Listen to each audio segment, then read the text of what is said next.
very little significant change.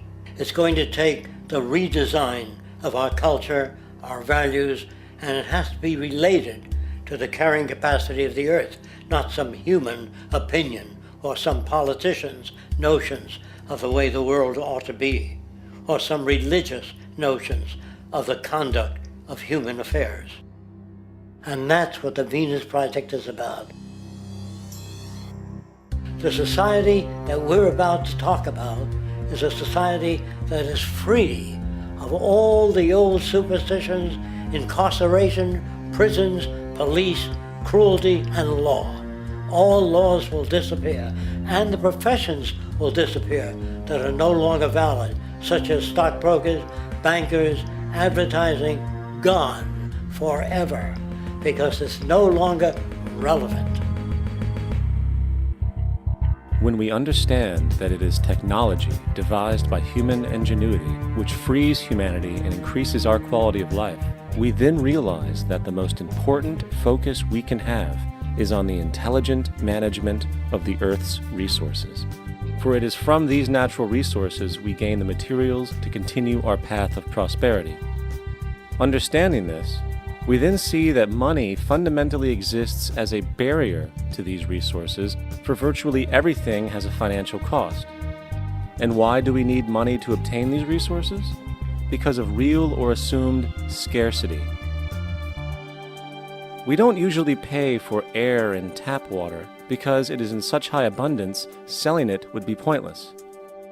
So then, logically speaking, if resources and technologies applicable to creating everything in our societies, such as houses, cities, and transportation, were in high enough abundance, there would be no reason to sell anything. Likewise, if automation and machinery was so technologically advanced as to relieve human beings of labor, there would be no reason to have a job. And with these social aspects taken care of, there would be no reason to have money at all.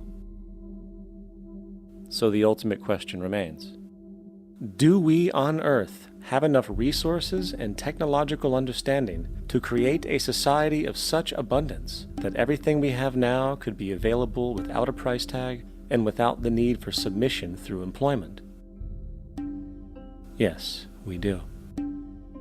We have the resources and technology to enable this at a minimum, along with the ability to raise the standard of living so high that people in the future will look back at our civilization now and gawk at how primitive and immature our society was.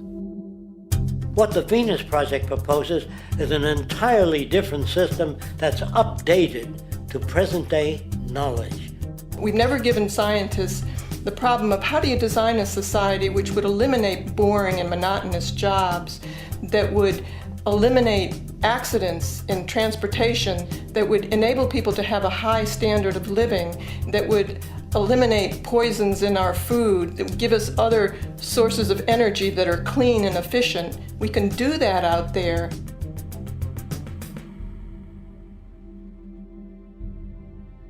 The major difference between a resource-based economy and a monetary system is that a resource-based economy is really concerned with people and their well-being, where a monetary system has become so distorted that the concerns of the people are really secondary, if they're there at all. The products that are turned out are for how much money you can get. If there is a problem in society and you can't earn money from solving that problem, then it won't be done. The resource-based economy is really not close to anything that's been tried. And with all our technology today, we can create abundance. It could be used to improve everyone's lifestyle. Abundance all over the world if we use our technology wisely and maintain the environment. It's a very different system, and it's very hard to talk about because the public is not that well enough informed as to the state of technology.